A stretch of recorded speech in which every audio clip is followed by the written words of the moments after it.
আল্লাহর সাথে আমাদের সবচেয়ে মৌলিক সম্পর্কগুলোর মধ্যে একটি হলো তার কাছে কিছু চাওয়া।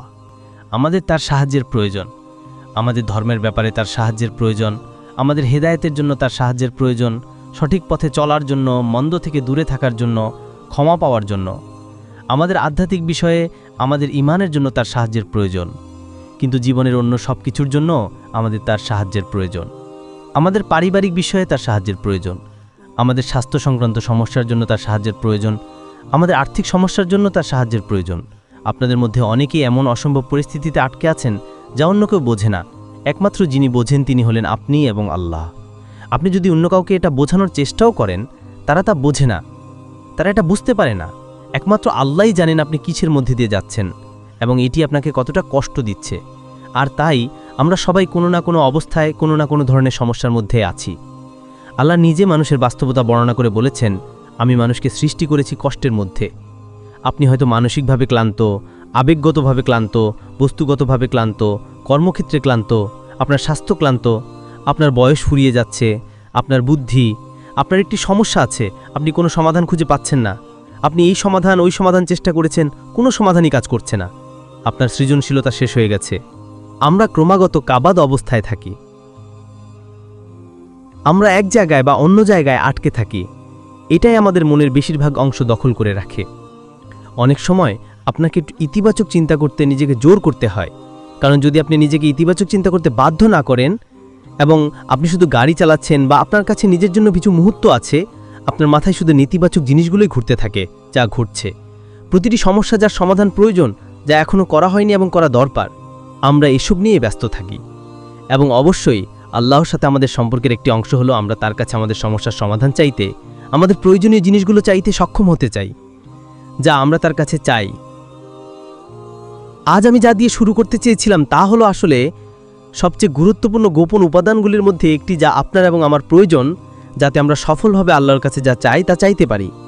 এবং আমাদের সবারই কিছু চাওয়ার আছে এবং সেগুলো আমাদের এবং আল্লাহর মধ্যে গোপনীয়।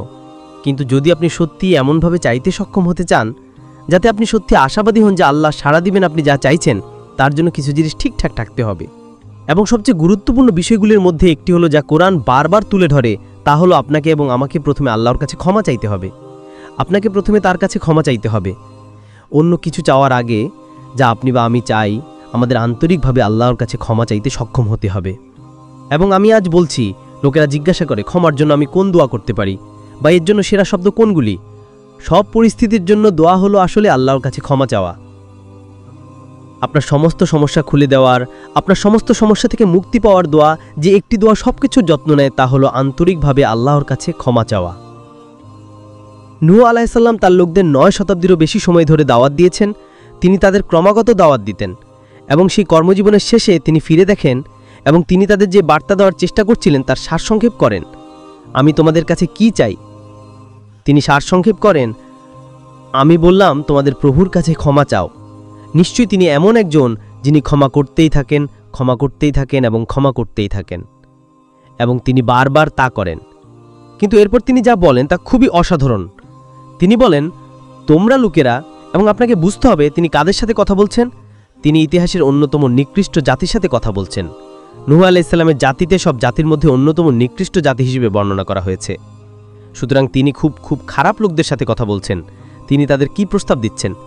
তিনি বলেন, তোমাদের প্রভুর কাছে ক্ষমা চাও। তিনি ক্ষমা করতেই থাকেন, বারবার ক্ষমা করেন। তোমরা যারা বারবার ভুল করছো, আল্লাহ বারবার ক্ষমা করেন। কিন্তু তার প্রস্তাব এখানে শেষ হয় না।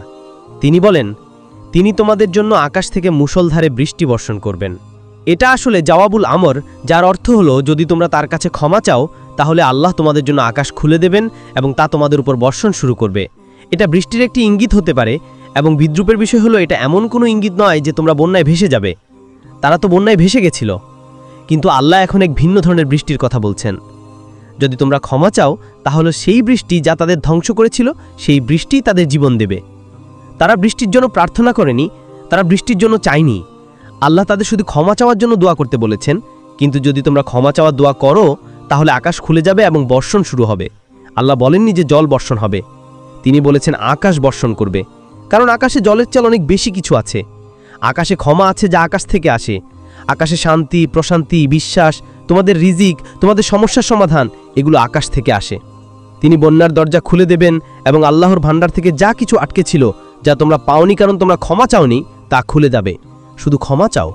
তোমরা সমস্যা ক, সমস্যা খ, সমস্যা গ এর সমাধান চাইছ। এমনও সমস্যা আছে যা তোমরা জানো না যে তোমাদের আছে। আল্লাহ জানেন যে তোমাদের আছে। যদি তুমি এবং আমি সত্যিই ক্ষমা চাওয়ার মানুষ হয়ে যেতে পারি, তাহলে সেই সমস্যাগুলো ঐচ্ছিক হস্তক্ষেপে সমাধান হতে শুরু করবে। তিনি তোমাদের আরও বেশি অর্থ এবং সন্তান সন্ততি দিয়ে তোমাদের সমৃদ্ধ করবেন, এবং এটাই যথেষ্ট নয়। তিনি বলেন এবং তিনি তোমাদের জন্য বাগান তৈরি করবেন এবং তোমাদের জন্য নদী প্রবাহিত করবেন। আল্লাহ এটা বলার মাধ্যমে বোঝাতে যাচ্ছেন যে এমন কি আছে যে আমি তোমাদের দেব না যদি তোমরা শুধু ক্ষমা চাও। আমরা এবং আপনারা মনে করেন যখন আমরা ক্ষমা চাই তখন আমরা কেবল ক্ষমাই পাচ্ছি। আল্লাহ আমাদের বলছেন যখন তোমরা ক্ষমা চাও তখন এমন কিছুই নেই যে আমি তোমাদের দিই না। এটা প্রায় এমন যে তুমি অন্য জিনিস চাইতে পারো অথবা তুমি শুধু ক্ষমা চাইতে পারো এবং সবকিছুই তার মধ্যে এসে যায়। সবকিছু অন্তর্ভুক্ত। টাকা, সন্তান, আকাশ তোমাদের সমস্ত সমস্যার জন্য খুলে দেওয়া, বাগান, নদী, সবকিছু প্রস্তুত। এবং ক্ষমা চাওয়া আমরা এখন শিখছি। তোমরা হয়তো ভাবতে পারো একজন মানুষ যখন আল্লাহর কাছে ক্ষমা চায় তখন তা তার আখিরাতে সাহায্য করবে, তার পরকালে সাহায্য করবে। এই আয়াতগুলো আমাদের বলছে না, আল্লাহ কেবল তোমাদের আখিরাতে সাহায্য করবেন না, তিনি তোমাদের এই দুনিয়াতেও সাহায্য করবেন।